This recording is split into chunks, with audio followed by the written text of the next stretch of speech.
Nesse vídeo eu vou te explicar quais foram as principais coisas que mudaram a forma com que eu uso a inteligência artificial e principalmente o ChatGPT.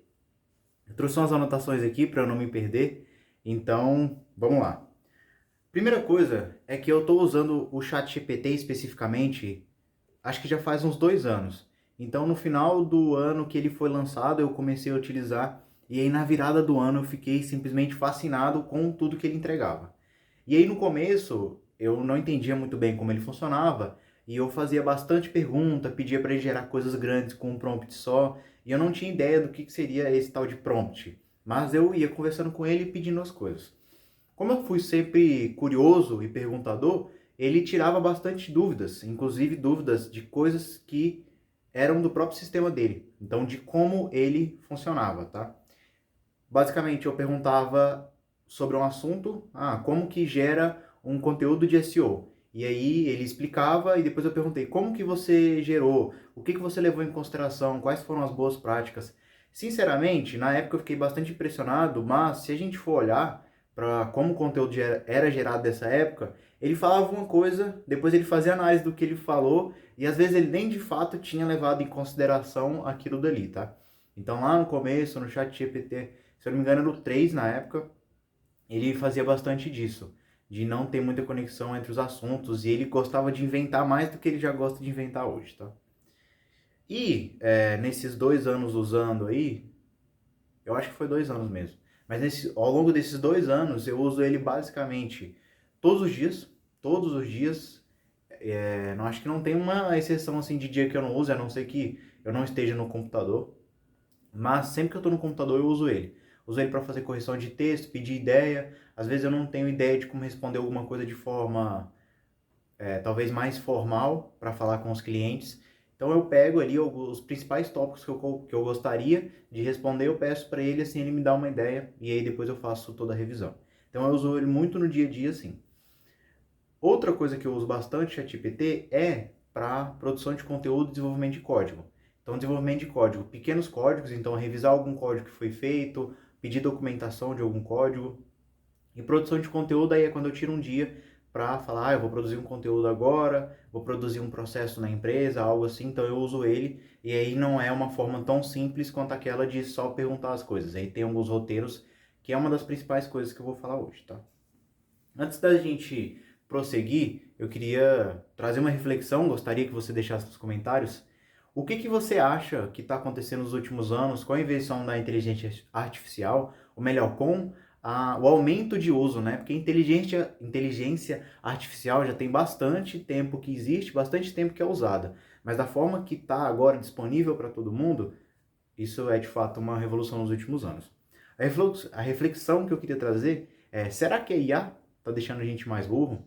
Quando eu vou falar de IA para alguém, como eu uso bastante e hoje em 2024, final de 2024, acredito que em 2025 também, as pessoas não vão estar usando todo dia. As pessoas usam esporadicamente quando querem fazer uma pesquisa ou quando, eu vou criar conteúdo hoje. Mas para auxiliar em tarefas diárias, a maioria das pessoas não usam, tá? Então, quando eu vou falar ali no meio de pessoas mais comuns, que eu não conheci por causa do trabalho, elas ficam assim, cara, você tá usando demais, será que você não tá ficando dependente? Será que, sabe? Então, eu acho que não. Então, minha opinião é que não, que a gente não está ficando mais burro por causa disso, a gente só está pegando tarefas que eram mais operacionais ou tarefas que talvez requeriam ali menos pensamento para a gente produzir e a gente vai lá e automatiza ela ou pede uma ajuda, assim por diante. Então, não é porque você, na minha opinião, não é porque você pega uma informação ali e consegue ela de forma mais fácil que você está ficando mais burro. Porque se fosse assim, você só ia pesquisar as coisas nas enciclopédias. Então você ia na biblioteca, pegava livros, enciclopédias, que é uma fonte muito boa de conhecimento, talvez eu venha falar disso, qual é a minha experiência com estudar direto do livro, mas para a maioria das coisas do dia a dia não vale a pena. Você vai ser muito mais produtivo usando o IA e você vai descobrir mais coisas, principalmente se você tiver um pensamento crítico, você vai conseguir perguntar para ela como é que funcionam as coisas. Então, imagine você ali estudando por um livro, tá? E aí você estudou. Para quem que você vai perguntar quando você tiver alguma dúvida? Como é que funciona esse método? Como que ele foi desenvolvido? Por que tal coisa funciona assim? Então, se você tiver ele ali como essa troca de ideias, eu acredito que você vai ter um senso crítico maior, porque você vai conseguir perguntar mais coisas, às vezes expor sua ideia e ver se ela está certa ou não. Claro, com bastante cautela. É bom você já ter um background do que você está perguntando, não confiar 100% nela, mas para você descobrir algumas coisas ali, discutir sobre essas coisas, e aí você ter uma base para solidificar esse conhecimento ou se aprofundar em outras fontes, eu acho que é muito boa. Vou dar um exemplo aqui. Estou fazendo um código para WordPress, por exemplo. Eu não sabia como funcionava os plugins no WordPress. E aí eu falei, eu quero criar um plugin, quais arquivos eu crio, onde que eu acesso, tudo bem. Eu fui criando o que ela falou, testei para ver se funcionava ou não. Depois eu fui e assisti um vídeo mostrando como é que criava os plugins no WordPress. Quando eu fui assistir o vídeo, ficou extremamente mais fácil para fazer isso. E eu já tinha assistido o vídeo antes, algum tempo atrás, e não tinha sido tão fácil porque eu não conseguia perguntar para a pessoa do vídeo exatamente as coisas que eu tinha dúvida. Ela já tinha a suposição que eu já sabia alguns pré-requisitos que eu não sabia. E com a IA eu consegui perguntar isso, sabe? Então você tem que adaptar no seu dia a dia para ver como é que vai ser a melhor forma possível. Então, a reflexão é, eu não acho que te deixa mais burro, sim, você tem que usar, você tem que aprender a usar ela, você tem que aprender a usar ela para estudar, não dá para confiar em tudo que ela fala. E agora eu acho que a gente pode ir, de fato, ali para os passos que eu uso para a gente melhorar, principalmente aqueles processos de produção de coisas maiores, tá? Que não seja ali para tarefas do dia a dia. Então, vamos partir do pressuposto que a IA é limitada, tá? Então, é limitada em qual sentido? Ela tem uma base de conhecimento ali que foi usada para treinar ela, e essa base de conhecimento dela, ela não é talvez exatamente o que você queira, tá? E aí, se você pergunta uma coisa para ela, especificamente de uma coisa que você queira, e ela não tem um conhecimento prévio sobre isso, ela não foi utilizada esse conhecimento para treinar ela vai dar uma resposta muito genérica, uma resposta que não faz sentido. Então, sim, ela é limitada. E ela gera texto de qualquer forma. Então, por exemplo, se você perguntar alguma coisa, ela vai dar uma resposta. Mesmo que essa resposta não seja boa, mesmo que essa resposta não faça sentido às vezes. Então, ela vai gerar. E aí, o que a gente pode fazer para melhorar esse contexto dela? Então, hoje eu estou usando principalmente conteúdos no YouTube. Então, eu pesquiso um tema no YouTube, eu pego a transcrição dele, então o próprio YouTube ele tem um botãozinho de transcrição, ou você pode pegar ali alguma extensão do Chrome ou do Edge para pegar essa transcrição do vídeo, você cola ela no ChatGPT e aí você faz as perguntas com base nela. Por quê? Porque você vai estar utilizando um conhecimento ali do mundo real, às vezes especificamente do que você já quer, e faz as perguntas em cima disso. Você pode usar PDF para fazer isso também, você pode usar sites para fazer isso também, então você copia o conteúdo do site. Mas ultimamente eu tenho usado mais vídeos, tá? Principalmente vídeos em inglês. Então, apesar de eu não ter uma boa compreensão em inglês, eu não consigo pegar um vídeo, assistir ele inteiro, entender tudo que está sendo falado, eu pego lá a transcrição, peço um resumo para ele, e aí eu vejo se o resumo é o assunto que eu quero ou não. Se for, eu começo a fazer perguntas a partir disso. Então, utilize bastante as transcrições de vídeos para poder alimentar a IA. Um ponto avançado dessa parte, tá, é você usar o notebook LM ou uma outra IA que consegue aceitar várias fontes. Então, eu comecei utilizando isso da transcrição, só que eu queria colocar mais coisas de uma vez só. Vou dar um exemplo. Eu quero descobrir como que eu faço o exemplo lá do plugin do WordPress. How to make WordPress plugin. Beleza, coloquei isso. Eu pego 5 vídeos lá das pessoas, coloco no Notebook LM, que é uma IA do Google. Coloco no Notebook LM, ele aceita lá diversas fontes, você vai colocando ele lá. Depois você faz uma pergunta para ele, assim, ó. Com base nesses vídeos, você poderia me explicar o que eles têm em comum? Quais passos eles têm em comum? E aí você pega 5 fontes e resume em uma só. Talvez ele fique um pouco raso e você pede para ele explicar melhor cada um dos tópicos, mas você pegou 5 vídeos, condensou o conteúdo dele em um só. Depois você pega esse conteúdo condensado e coloca ali no ChatGPT. E aí você faz as perguntas com base nele. Então isso vai ajudar bastante. Eu não gosto de usar o Notebook LM sozinho, então eu uso ele para fazer essa filtragem de conteúdo inicial. de pegar ali as transcrições, o conteúdo do vídeo em si, faço esse resumo para ele ter uma certa base de conhecimento e eu coloco no ChatGPT em um novo chat e faço algumas perguntas para ele. Ponto importante aqui sobre os chats, tá? Não fica tentando trabalhar em um chat só. Mesmo que aqueles chats já tenha falado sobre o assunto, é melhor você ter um ponto de partida e você perguntar as coisas desse ponto de partida. Quando se trata de agente GPT, que não é o que eu vou entrar aqui no vídeo hoje, aí você pode inserir uma base de conhecimento nele, que toda vez que você perguntar, ele já vai saber aquela base de conhecimento. Porém, como é mais complexo, é melhor você pegar o resumo ali que deu no Notebook LM, coloca no ChatGPT e faz as perguntas a partir disso. Beleza. Agora sobre aqui os passos a serem seguidos. Lá no começo, quando eu comecei a utilizar inteligência artificial, eu queria fazer um prompt ou pegar um prompt de algum lugar que ele fosse muito bem explicativo, que eu já colocasse tudo o que eu quisesse e ele já me daria tudo assim perfeito. Só que a experiência fazendo isso não foi boa. A melhor experiência que a gente teve hoje aqui, tanto no meu pessoal quanto na empresa, foi dividindo as coisas em passos.